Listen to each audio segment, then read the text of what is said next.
meu nome é João Pedro, membro do projeto de extensão Med+, e seja bem-vindo ao segundo episódio do Med+ Podcast. Eu me chamo Marina Carvalho e no episódio de hoje nós vamos abordar os principais aspectos da alergia e da anafilaxia. Hoje nós estamos com o Dr. Marcos, muito bem-vindo. Eu vou aqui dar uma breve introdução, que o currículo dele é grande. Ele é formado em medicina pelo FAO, tem residência e mestrado pela USP Ribeirão Preto e hoje é o atual presidente da Sociedade Alagoana de Pediatria. Isso aí. Seja bem-vindo, doutor. Obrigado, pessoal. É um prazer estar aqui conversando com vocês sobre um tema que eu gosto bastante, né? Que é a minha especialidade, que é a alergia e imunologia, principalmente a anafilaxia, que é bem legal de discutir. Para a gente guiar a nossa discussão, a gente trouxe um caso clínico criado por nós mesmos que traz os principais aspectos para a nossa discussão de hoje. Bora lá. Então vamos lá. Eu vou dar uma lidinha aqui para a gente se contextualizar com a temática. Tá. O nome da paciente fictícia é Mariana Silva. Ela tem idade de 34 anos, do sexo feminino. Ela tem um histórico médico de alergia alimentar ao amendoim e asma brônquica controlada com broncodilatadores. No seu histórico familiar, a mãe apresenta alergia a frutos do mar e a medicação que ela faz uso é salbutamol, principalmente. A queixa principal dela é que ela apresenta quadro súbito de edema de lábio, dificuldade respiratória e sensação de desmaio após a ingestão acidental de sobremesa com traços de amendoim em uma reunião com os amigos. Certo. E aí, como é que foi isso? Quando foi? Ela foi para a reunião, aí essa sobremesa tinha o quê? Só amendoim? Como era essa sobremesa? Só o amendoim. Mariana, ela estava em uma reunião em um restaurante com os amigos, após um longo dia estressante, e consumiu essa sobremesa de forma descuidada, que continha traços de amendoim e que ela é alérgica. Cerca de 10 minutos após a ingestão, ela começou a sentir coceira generalizada, urticária no pescoço e na face, seguida por inchaço de lábios e garganta. Ela relatou dificuldade para respirar, chiado no peito e tontura, progredindo para hipotensão. A pressão aferida no local foi 80/50. Certo. Ela informou a alergia aos amigos que rapidamente administraram o autoinjetor que ela carregava. A ambulância foi acionada e ao chegar no local a paciente estava pálida, com frequência cardíaca de 120 bpm, ainda hipotensa com sinais de angioedema e respirando com dificuldade. Certo. É bem frequente isso, né? A gente vê que tem... Dentro da especialidade de alergia e imunologia, a gente tem os casos de alergia, a gente tem os casos que podem ser considerados mais leves, né, como um rinite, uma asma, que pode até ser fatal, alguma parte das vezes, mas na maioria das vezes a gente encontra aqueles pacientes que têm asma mais leve. E esses quadros de alergia, deixa que dentro de todos eles, o que mais combina assim com questão de ser grave, da gente ter que tomar um maior cuidado, é os quadros de anafilaxia, né? A anafilaxia, ela é uma reação alérgica sistêmica, grave, fatal e que acontece dentro dos primeiros minutos depois que você tem contato com aquele alérgeno, né, específico. E aí, antes de falar da anafilaxia, a gente tem que começar a falar de que tipo de resposta é essa, né? A gente vai lá para a imunologia básica, que todo aluno de medicina adora, a parte da imunologia básica, a gente estudar as interleucinas, todas as células, como que acontece, mas é essencial a gente saber esses mecanismos de hipersensibilidade. Né? Então, o mecanismo de hipersensibilidade desse tipo de alergia é o mecanismo do tipo 1, né? Que é aquele que é IgE mediado. Né? Então, a gente tem que entender primeiro um pouquinho da básica para depois a gente partir para a clínica. E aí é importante essa questão, né? Porque vocês estudam um bocado de coisa na imunologia básica, né? Um bocado de interleucina, a cascata do complemento, citocina, o que ativa o quê, para onde vai, de onde vem e se você não pegar e associar isso a uma parte clínica, são informações que vão ficar na sua cabeça e pouco vão importar, né? Então mas é importante a gente pegar essa parte básica para poder entender o que está acontecendo com a Marina, né? Mariana. A Mariana. Então, o que aconteceu com a Mariana? Então, ela entrou em contato com alguma coisa que a gente está suspeitando que seja. Aí, no caso dela, ela já tinha alergia a amendoim. E ela, sem saber, comer uma coisa com amendoim. Mas, na boa parte das vezes, na anafilaxia, porque ela já tinha um diagnóstico. Ela já carregava a caneta de adrenalina. Então, ela já tem, tipo, uma classificação de anafilaxia que já é certo o diagnóstico. Então, beleza. Agora, vamos para aqueles casos que é o primeiro caso. Então, vamos dizer que se fosse uma outra pessoa, uma outra Sheila, por exemplo, uma outra menina, que já tinha comido amendoim antes e comeu uma sobremesa com amendoim e teve o mesmo tipo de sintoma que ela teve. E aí, né? Como é que fica? Como é que a gente faz o diagnóstico? Então, geralmente, quando se chega no consultório, chega desse jeito. A gente tem que pensar, o que foi que você comeu? Então, perguntei para você, o que é que tinha na sobremesa? Porque eu já estava levando para um lado assim, como se ela não tivesse, nunca tinha tido alergia antes. Sim. Porque, na maioria das vezes, a pessoa vai logo para o principal alérgeno. E pode ser que não seja aquele principal alérgeno, né? Por exemplo, hoje, para você ver, a gente tem alergia alimentar, a gente tem, eu vou falando muito, se quiser, vocês podem perguntar também. Tranquilo.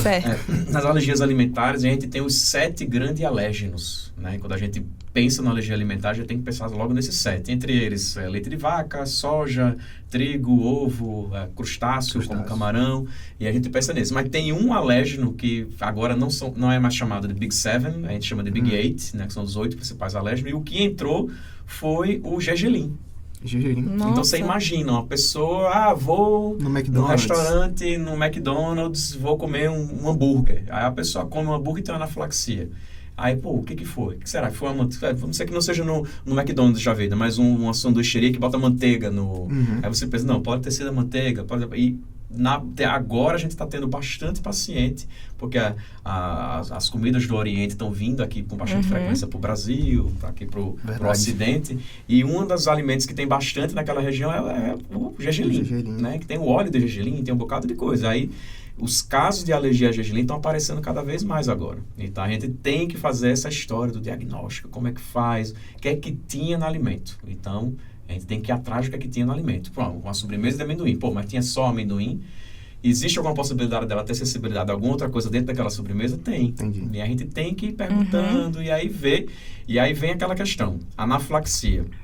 Eu tenho muito paciente que chega no consultório e muito aluno mesmo que chega durante uma aula e pergunta, professor, eu entrei, comi um camarão tem 2 dias e depois de 2 dias comecei a ter uma urticária, comecei a ter coceira na garganta, etc. Não foi o camarão? E na maioria das vezes não, porque passou muito daquele tempo. Então, se você lembrar o mecanismo de hipersensibilidade tipo 1 é quanto tempo? É 4 minutos, né? Minutos, no máximo estourando 2 horas. Então, você entrou em contato com aquele que tem alergia, no máximo 2 horas depois, você tem que ter o sintoma. Então, passou 2 dias, já não é mais. Aí a gente, na anamnese, que é muito importante, e entendendo o mecanismo de hipersensibilidade, ela teve uma anafilaxia. Eu sei que a anafilaxia é hipersensibilidade do tipo 1. Então, eu tenho que perguntar para a pessoa, na hora que eu estou na minha anamnese, perguntar para ela se aquele período, aquele tempo, está dentro de 2 horas. Porque se não estiver dentro de 2 horas, meu amigo, não é aquele alimento. É outra coisa. E aí, o que mais desse caso aí? No caso da Mariana, ela já sabia que ela tinha essa alergia. Sim. Mas no caso, se ela não soubesse, se ela tivesse consumido o amendoim pela primeira vez, haveria possibilidade dela ter alguma resposta ou não? Tem. Aí, voltando para a imunologia básica, né? Mecanismo de hipersensibilidade. A gente tem 2 fases desse mecanismo. Que a primeira fase é aquela fase de primeira exposição, onde o paciente pode não ter, geralmente ele não vai ter uma sintomatologia, quer dizer, ele vai preparar, ele vai ter contato com aquele alérgeno, vai preparar anticorpos do tipo IgE para aquele alérgeno, e aí depois disso, na segunda exposição, é que ele vai ter a sintomatologia, porque ele já vai ter o anticorpo, e aí do tipo IgE, e na hora que ele vai entrar de novo em contato com aquele alérgeno, aí o anticorpo já está pronto, é aí que vai ter a reação alérgica, né, que pode ser leve, moderada, grave, e no caso da anafilaxia, na maioria das vezes é grave. E aí, você perguntou, mas na primeira vez que ele entra em contato, ele pode ter... Porque esse primeiro contato, de vez em quando, ele é despercebido. Então, ela pode, em algum momento da vida dela, na infância, né, e ter passado esse tempo todo sem ter contato novamente, ela pode ter tido uma exposição. Como que é essa exposição? A exposição pode ser inalada, cutânea. Então, por exemplo, é um pai que comeu um amendoim numa festa ou num barzinho, e aí com a mão contaminada de amendoim, pega na criança. É contaminação cutânea. Ou, tá preparando alguma coisa com amendoim em casa, e aí o vapor do amendoim a criança vai inalar e ela vai sensibilizar naquele momento.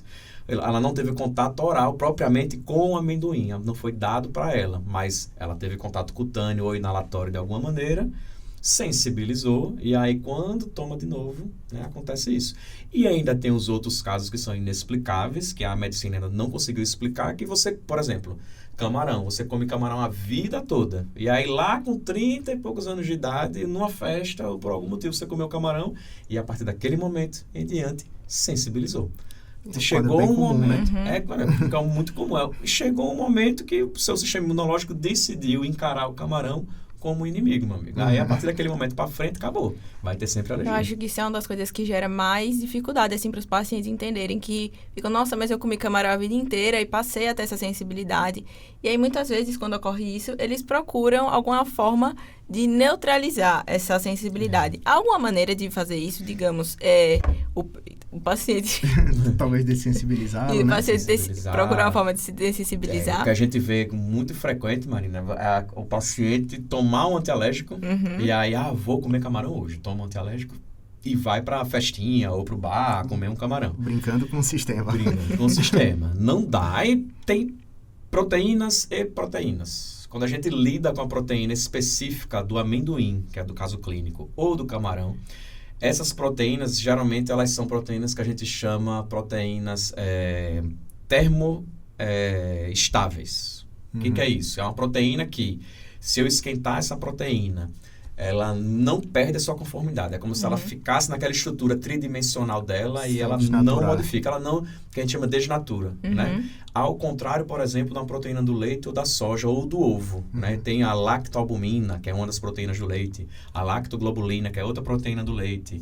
A ovoalbumina, que é a proteína principal do ovo, que quando eu pego ela e esquento ela a uma temperatura elevada, vamos dizer, 170 graus, por 40 minutos, 1 hora, ela se desnatura por completo. Ela perde aquela estrutura tridimensional dela. E aí o sistema imunológico não consegue mais detectar aquela proteína. Então, tem alguns pacientes que quando a gente dá essas proteínas que são consideradas termossensíveis ou termolábeis, se eu esquentei aquela proteína, eu fiz um bolo, por exemplo. O cara tem alergia a leite, aí a lactoalbumina. E aí eu fiz um bolo contendo leite. Talvez aquele paciente consiga, mesmo com alergia a leite, consiga comer aquele bolo, né? Porque eu desnaturei aquela proteína.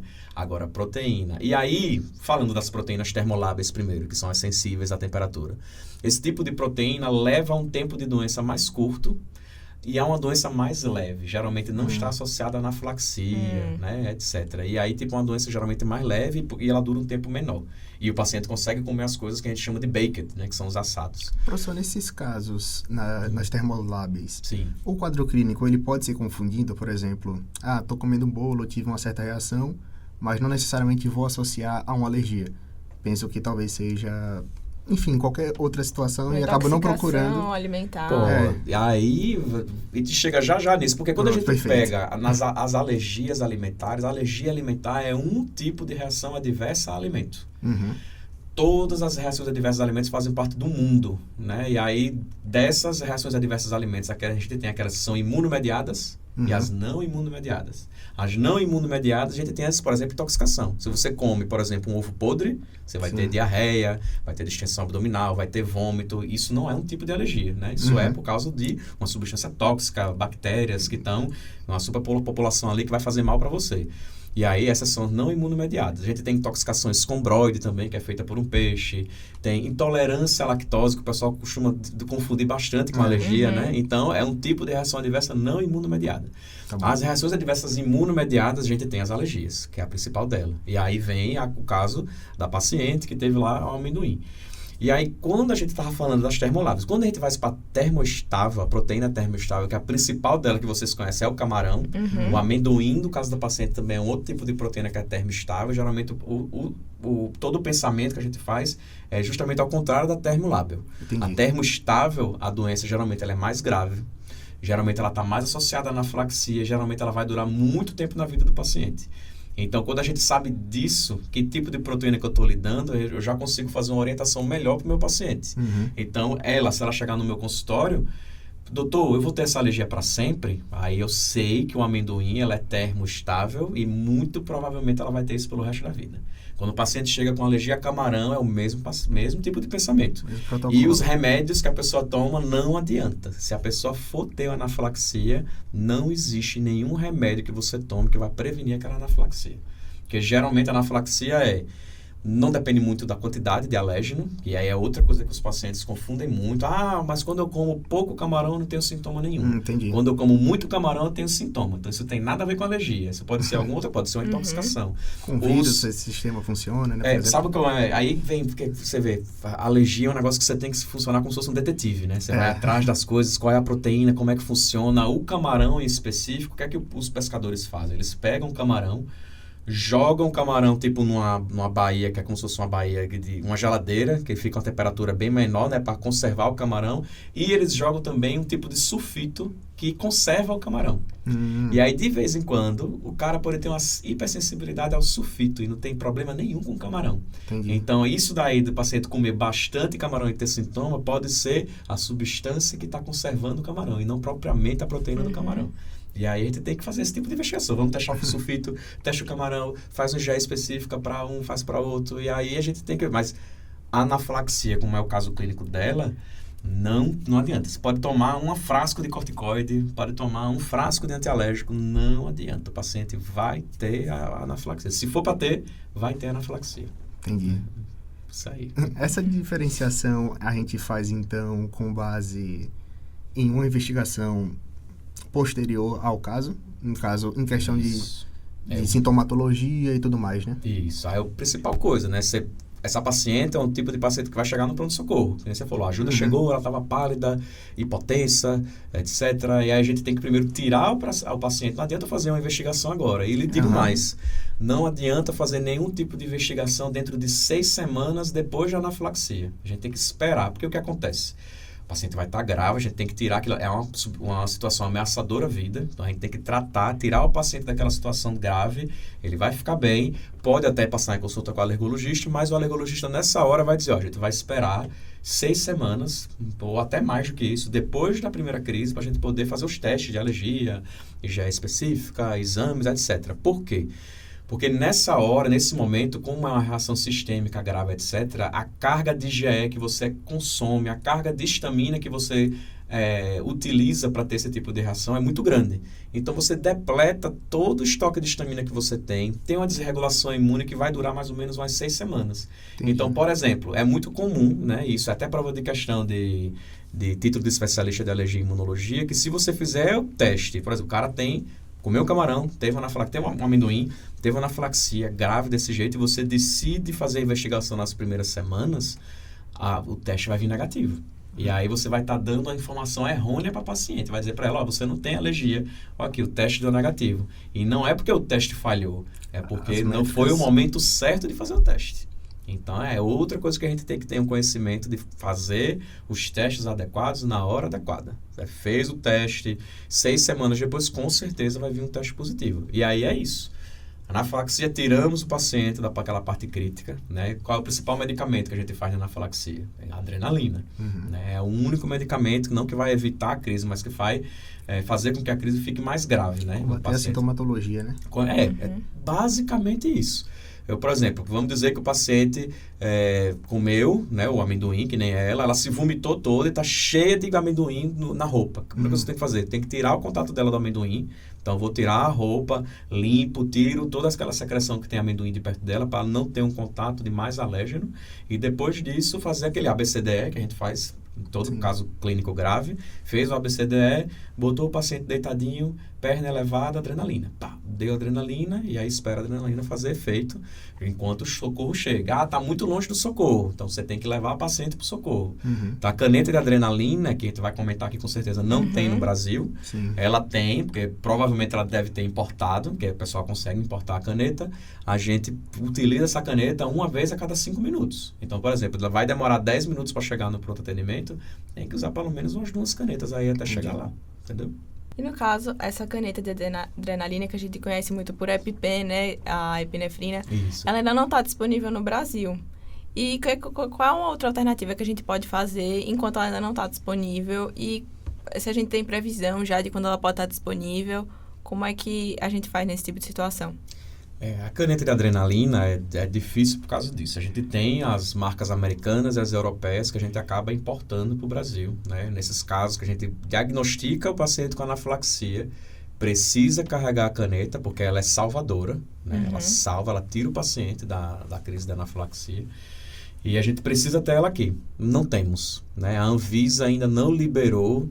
E a gente tem uma problemática com a própria Anvisa, porque a Associação Brasileira de Alergia e Imunologia já solicitou que a Anvisa autorizasse alguém a produzir a caneta aqui no Brasil, mas também há um certo desinteresse, eu acho, das próprias empresas, porque eu acho que não sei o porquê, ficou de uma forma lucrativa para elas. Então, além da Anvisa não liberar nenhuma empresa fazer, as próprias empresas não têm interesse de fabricar aqui no Brasil. Então, o que está se lutando é que a Anvisa libere e o próprio Ministério da Saúde produza, através das instituições que tem aqui no Brasil, Fiocruz, por exemplo, né, que produz diversas vacinas, de alguma maneira, alguma empresa produzir essa caneta de adrenalina aqui para a gente utilizar. Qual outra solução? Por que a gente não dá a adrenalina no Brasil? Ela só pode ser vendida para hospitais ou clínicas privadas, né? Então, a gente não pode, por exemplo, ir numa farmácia, me dê 3 adrenalinas, por exemplo. Não se vende nem farmácia comum.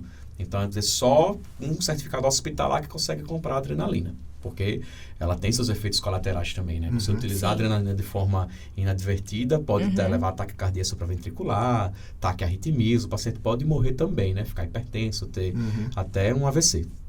Então, a gente tem que ter essa adrenalina. E aí tem muitas pessoas que falam assim, por que não pega do hospital, dá para o paciente, nesses casos que ele tem anafilaxia, aplicar? Porque ela não pode ser aberta, porque ela tem um tempo de validade também. Quando eu quebro a ampola de adrenalina, ela fica, 1 hora só disponível, depois ela começa a ficar com coloração diferente. E aí eu não posso deixar, por exemplo, uma seringa pronta com adrenalina para o paciente usar. E já tem diversos estudos comprovando que o paciente ou não dá a adrenalina de forma correta, ele sempre vai fazer uma dosagem errada, né? E outro estudo mostrando também que não dá tempo. Na hora que o paciente está tendo crise, ele não consegue quebrar uma ampola, aspirar e aplicar na própria coxa. Então, assim, essa opção de dar para o paciente não existe. O que a gente tem aqui no Brasil? A gente tem a única solução de pacientes que têm anafilaxia que necessitam usar a caneta de adrenalina é a própria caneta de adrenalina importada. Então, existem empresas no Brasil que a gente prescreve, dá na mão do paciente a receita, fala, tem essa lista de empresas aqui no site Anafilaxia Brasil, vocês podem entrar e tem lá a lista das empresas, são acho que 10 empresas, e aí você dá a receita para esse paciente, o paciente entra em contato com alguma dessas empresas e aí ele mesmo adquire, importa essa caneta de adrenalina que custa. Cada kit que você compra vem 2 canetas e um teste, né? Que é um dispositivo só para você testar, para aprender como é que usa. Vai custar uns R$2.000, com validade de 1 ano. Então, assim, é caro. Bastante elevado. É caro, é difícil trazer, né? Tem um bocado de coisa, embargo, taxa, documentação, etc., para poder trazer. É difícil, mas é a única solução que tem. E a gente sempre encoraja o paciente de ir atrás, porque só daquele jeito vai conseguir salvar a vida dele. Não tem outra maneira. Então, hoje no Brasil, eu acredito que o melhor direcionamento seria, no caso, o teste com o alergista mesmo, né?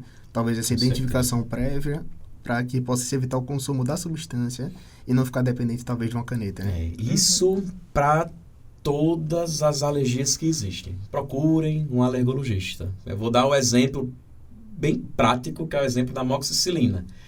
O que é que os estudos mostram? Que, vamos dizer que eu tenha 100 pacientes que têm um histórico, uma etiqueta na testa dizendo assim, você tem alergia à amoxicilina, né? Que é muito comum, né? É um antibiótico que todo mundo usa e assim como camarão, né? Se eu for falar de alimento, acho que aqui no Brasil camarão e leite de vaca são leite de vaca para criança, camarão para adulto são os principais alérgenos assim que tem suspeita de alergia alimentar.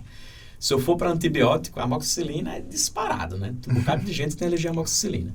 E aí os estudos mostram, se eu pegar um universo de 100 pacientes com histórico de alergia à amoxicilina, dizer, eu tenho alergia, tomei amoxicilina e tive reação. Se a gente pegar esses pacientes, levar para um instituto de alergia e testar todos os pacientes, só 4 a 5 vão ter realmente reação alérgica à amoxicilina. O resto foi um tipo de reação, porque essas reações podem ser devidas à própria infecção que o paciente está. Então, quem está usando amoxicilina está com infecção. Seja bacteriana, quer dizer, uma prescrição correta de amoxicilina para bacteriana. E tem muitos casos na pediatria também que o cara está com infecção viral, mas ganha uma receita da amoxicilina. E aí ele vai tomar amoxicilina e vai apresentar o racho cutâneo típico de todo mundo achar que tem uma reação alérgica à amoxicilina. E aí, na maioria das vezes, esse rash está acontecendo não por causa da amoxicilina, mas por causa da infecção que o paciente está tendo. Sim. Mas aí ele ganha aquela etiqueta na testa pro resto da vida que ele tem alergia àquele alimento ou alergia àquele medicamento. Então, o recomendado é sempre quando tem uma suspeita de alergia, procurar um alergologista que ele vai saber qual a maneira correta de fazer a investigação. Vai fazer exames de sangue, vai fazer teste na pele, ou vai fazer uma própria provocação, né? Vai pegar o alimento ou o medicamento e dar para o paciente num ambiente controlado e ver se aquele paciente vai ter um tipo de reação ou não, né? A melhor maneira é procurar sempre um alergologista. É um exame bem interessante, né? Porque a gente já chegou a ver algumas imagens assim, inclusive até em uma aula do senhor, que fica basicamente várias marquinhas, né? Aqui, vários contatos. E essa testagem, né? Que é bastante importante. O teste a gente sempre faz. Aí depende muito da história, do alimento, do medicamento, etc. A gente tem uns testes indicados para cada tipo de reação. No caso dela, vamos dizer, ela comeu camarão, foi a primeira vez na vida, ela não sabia que tinha alergia, e aí comeu lá uma sobremesa, e dentro daquele período de 1 hora, depois que comeu a sobremesa, começou a ter essa sintomatologia, né? Coceira na garganta, marcas na pele, angioedema, dificuldade para respirar, anafilaxia. Fechou a anafilaxia. Então, vamos investigar. A gente espera aquele tempo todo, né? De 6 semanas para investigar corretamente. Porque se eu fizer o teste na pele nessa paciente naquelas primeiras 6 semanas, o teste vai dar negativo. Né? Então, beleza. Esperei 6 semanas, aí eu tenho 2 opções nesse caso. Que seria fazer testes para diagnosticar hipersensibilidade do tipo 1. Então, mais uma vez, a imunobásica tomando conta aí de todo o contexto. Se eu tenho uma suspeita de hipersensibilidade do tipo 1, o teste correto de se fazer é o prick test, que é esse que você viu da pele, que é o teste cutâneo de hipersensibilidade imediata, né, que o pessoal, os americanos chamam de prick test, por quê? Porque é uma lanceta de metal que a gente faz uma escoriação na pele, que eles chamam de prick, né, eles fazem um prick na pele. E tem o outro tipo de investigação que a gente pode fazer, que é o exame laboratorial. Eu pego e pergunto para o laboratório, eu quero uma dosagem de IgE específica para XYZ. Então, eu vou dizer, IgE específica para amendoim, IgE específica para camarão, IgE específica para leite de vaca. Então, eu peço as coisas que eu tenho suspeita e o laboratório vai dizer, deu tanto. E aí, esse tanto que vai ser o positivo ou o negativo. O teste da pele, como é que é?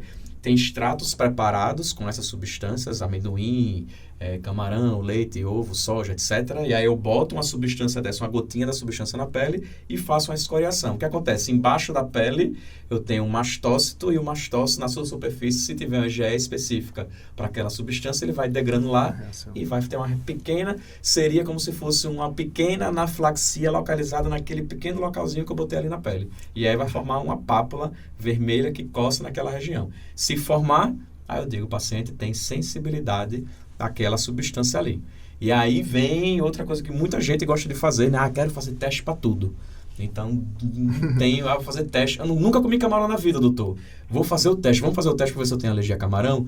O que acontece? O cara nunca comeu camarão na vida. Você fez o teste e na hora que você fez o teste, no teste ele sensibilizou. Ele se sensibilizou. Essa dúvida que eu ia perguntar agora. No caso, o paciente nunca foi exposto, se teria alguma contraindicação de fazer, né? Porque ele vai ser exposto a primeira vez e aí ele pode desenvolver essa sensibilidade nesse momento, né? Tem 2 problemas aqui nesse que você está perguntando. O primeiro problema é justamente esse que você falou. O cara nunca entrou em contato com o camarão e aí eu fiz o teste nele. Ele sensibilizou no teste, quer dizer, o teste deu negativo, ele nunca tinha entrado em contato com o camarão, não vai fazer reação nenhuma aqui, você fez, mas ele sensibilizou. E aí você fala para ele, o teste deu negativo, você está liberado para comer camarão. Aí ele, feliz da vida, na semana seguinte, convida todos os amigos para ir no barzinho, a 1 hora de distância do hospital mais próximo, e aí ele come camarão e tem uma anafilaxia e morre porque o teste deu negativo. Então, não fazemos teste. O teste, a gente tem que botar na cabeça aquilo que a gente sempre estuda na medicina. Qual é a coisa mais importante no diagnóstico de um paciente? A anamnese. História clínica. A anamnese. Então, o cara nunca comeu camarão, a gente não tem noção se ele vai ter alergia ou não. O que é que ele tem que fazer? Ele tem que comer o camarão. Ele não tem que ir fazer teste nem nada. O teste é um exame complementar. Então, eu vou pegar a minha anamnese, que é 70% do diagnóstico, vou pegar meu exame físico, que é 20% do diagnóstico, e vou pegar os exames complementares, que é só 10% do diagnóstico. Então, a gente está hipervalorizando uma coisa, exames complementares, hemograma, dosagem disso, dosagem daquilo, teste, PET teste, prick teste, isso aí é 10% do diagnóstico. Os exames de alergia servem para eu ajudar o meu diagnóstico que aconteceu na minha anamnese. Então, é para confirmar uma hipótese diagnóstica. Então, é nesse caso dela, por exemplo, que no caso dela não, mas no caso de uma paciente que nunca tinha tido problema com amendoim. Comeu amendoim e teve o problema, será que foi amendoim mesmo? Pela história dela, parece ser. Então, vamos fazer o teste cutâneo de amendoim. Aí, se o teste cutâneo de amendoim vier positivo, aí eu faço, a anamnese foi compatível. O exame físico, eu estou examinando ela agora 6 semanas depois, ela não tem sintoma nenhum. Mas pelo que ocorreu com ela lá atrás, o exame físico dela lá com angedema, urticária, parece ser um mecanismo de hipersensibilidade do tipo 1. Vamos confirmar agora, falta só os meus 10%, confirmar com o prick test. Prick test positivo, pronto, fechou. O que acontece com os testes alérgicos? Que aí é o segundo problema. Esse primeiro problema que a gente falou, dela não ter nada no teste alérgico e futuramente comer e ter um tipo de reação, é o primeiro problema. E o segundo problema é que o teste alérgico ele é muito ruim para fazer diagnóstico. Boa parte da população vai ter teste positivo para diversas coisas. Então, se eu pegar 10 pessoas que estão na rua e testar camarão para as 10 pessoas, muito provavelmente eu vou pegar 1 ou 2 pessoas desse meio que vai ter um teste positivo para camarão. Mas ela vai dizer para mim, mas Marcos, eu como camarão, não tenho problema nenhum. Então, é uma pessoa que come camarão, que não tem problema nenhum, tem um teste positivo para camarão. Vou fazer o que com essa pessoa? Vou fazer nada, ela vai continuar comendo camarão pelo resto da vida. Ela vai morrer provavelmente de outros fatores e não vai ser por causa da alergia ao camarão. O teste de alergia ele é muito bom quando ele vem negativo. Quando ele vem positivo, pode ser que seja alergia. Eu vou associar a minha história. Agora, quando ele vem negativo, não. Quando ele vem negativo, ele é muito bom de dizer assim, esse cara não tem reação alérgica. É aquela história. Por exemplo, vamos dizer que ela tinha comido a sobremesa de camarão, de amendoim, nunca tinha tido problema antes com amendoim, ela vem depois de 6 semanas que tinha tido a reação, naquele tempo correto, eu faço o teste de alergia nela e o teste de alergia veio negativo para amendoim. Qual é a primeira coisa que eu faço? Eu vou provocá-la. Ela vai no consultório, preparado para isso, com máscara de intubação, com material para intubação, com adrenalina, com tudo, com desfibrilador, monitor cardíaco, tudo direitinho. Eu vou dar um amendoim para ela e muito provavelmente essa paciente não vai ter problema nenhum. Entendeu? Então, teste serve como uma coisa para ajudar no diagnóstico. Ele não confirma. O que confirma mesmo é a anamnese junto com o exame físico e o teste ajuda um pouquinho. Interessante. Essa estatística que o senhor deu de pegar uma amostra aleatória, né? E também a diferença, né? Que a gente normalmente espera que o positivo tenha um maior grau de confiabilidade do que o negativo. É justamente o contrário. Para os testes de alergia, ele tem uma sensibilidade, uma especificidade que no final a gente calcula, né? Vocês vão estudar isso ainda mais para frente, na parte de preventiva, que o valor preditivo positivo desse tipo de teste de alergia, estou falando especificamente de alergia, que é o prick test e o IgE específica. O valor preditivo positivo do teste ele é baixo, ele gira em torno de 70%, que é aquela história, né? Então, o teste veio positivo, tem mais ou menos falando assim, por alto, é 70% de chance daquele diagnóstico estar correto. Mas o valor preditivo negativo desse teste, ele é em torno de 95%, 98%. Quer dizer, se o teste vir negativo, eu tenho uma certeza quase que de 99% de chance daquele paciente não ter alergia àquela substância. Então, ele é bem melhor quando é negativo. Porcentagem de erro diagnóstico é completamente... completamente ao contrário, né? Agora, no que tange a... Você comentou dessa amostra e tudo mais, a gente já comentou um pouco também dos Big 8, né? Os alimentos mais comuns. Pegando uma amostra brasileira assim, até característica epidemiológica mesmo, tem algum fator de risco associado além da alimentação, talvez alguma profissão? Como é que um brasileiro médio, por exemplo, pode ter mais atenção no seu dia a dia com relação a essa parte de reações alérgicas? Geralmente, as reações mais graves que estão associadas à anafilaxia, geralmente são aqueles pacientes que têm asma. Então, a gente tem que tomar cuidado. Paciente que tem asma e tem alguma alergia alimentar.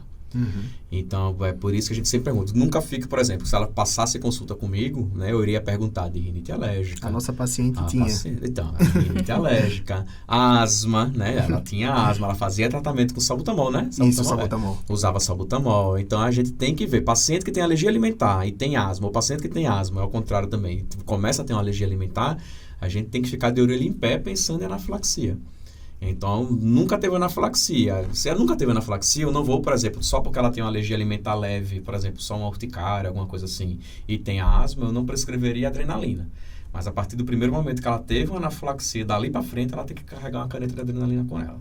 Então, Entendi. tem que estar junto. Existe alguma associação? Na verdade, qual é a associação? A gente sabe que existe, né?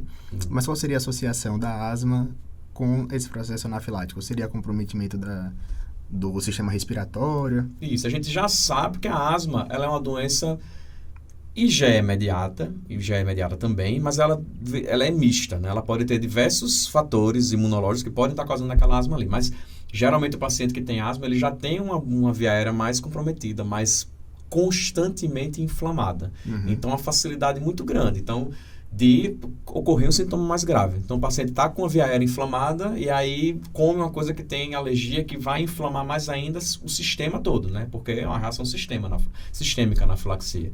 E aí vai comprometer mais a via respiratória. Então, a dificuldade de troca gasosa, né?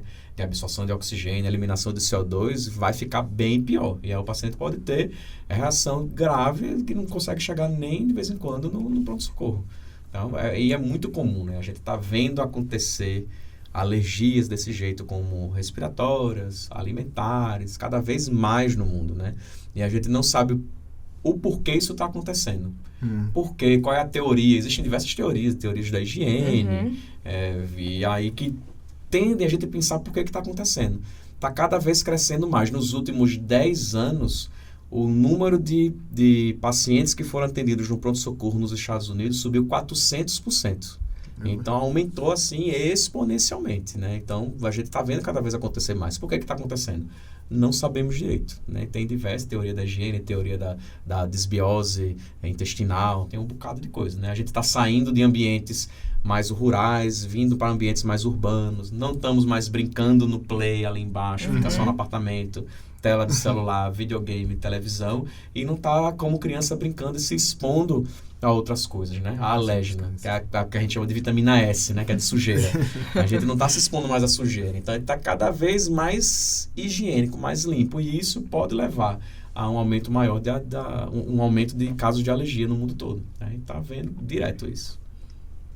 Certo. Aí, no caso, depois que a gente já teve essa sensibilização, já fez os testes, tem o quadro clínico, há alguma forma da gente diminuir essa sensibilidade, dessa resposta com a imunoterapia, por exemplo? Como é que a gente pode usar isso no nosso dia a dia? Isso. Aí eu volto para aquela mesma questão das proteínas. Existem proteínas com alergia mais grave, camarão, amendoim, etc. Então, hoje, por exemplo, essas mais graves não tem possibilidade da gente fazer imunoterapia.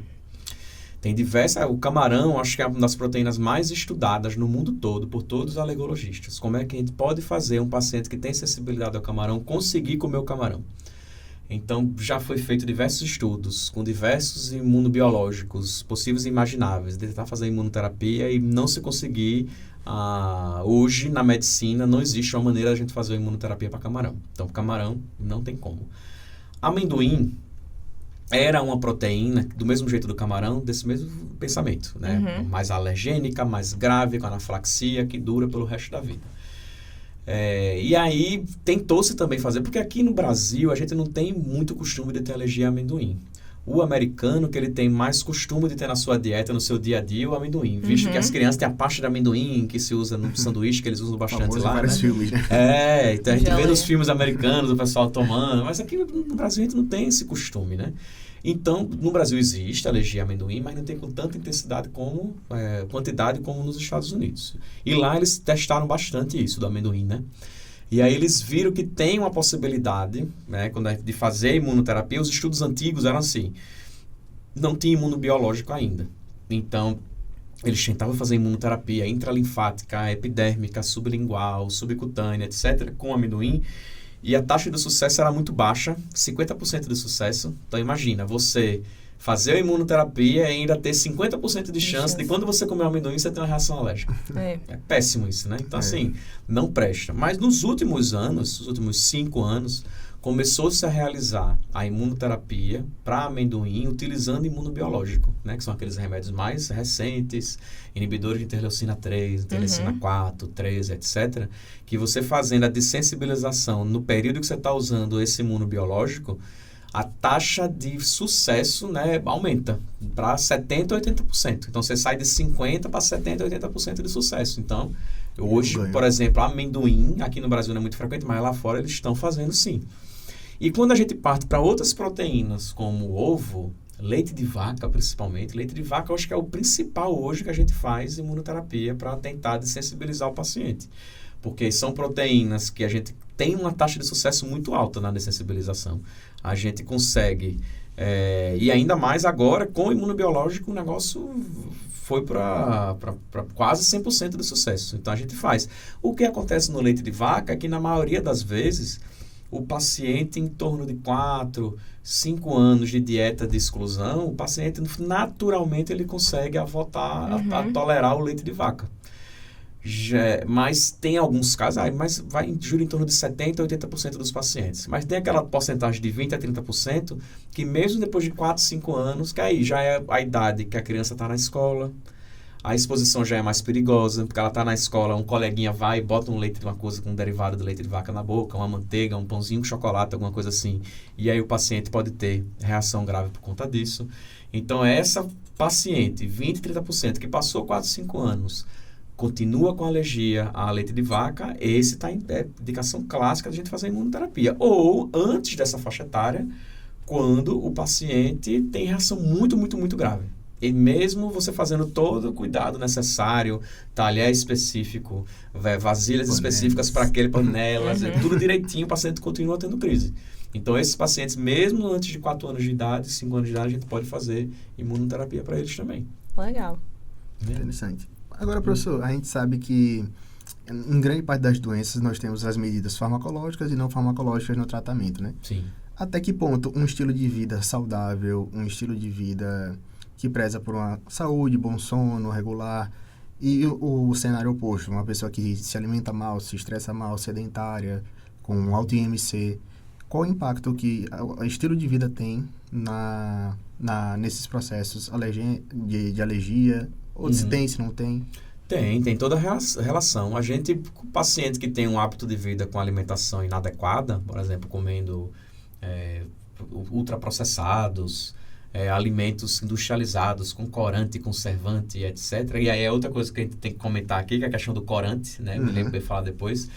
A questão de todo mundo diz que tem alergia a corante, isso sim, não existe, né? Não existe. Esse tipo de, apesar de não o corante, conservante, produto industrializado não ser a fonte de paciente ter alergia, ele ajuda a formar esse tipo de alergia. Rinite, asma, anafilaxia, esse tipo de estilo de vida leva o paciente a ficar mais exposto a essas coisas que, entre aspas, não prestam.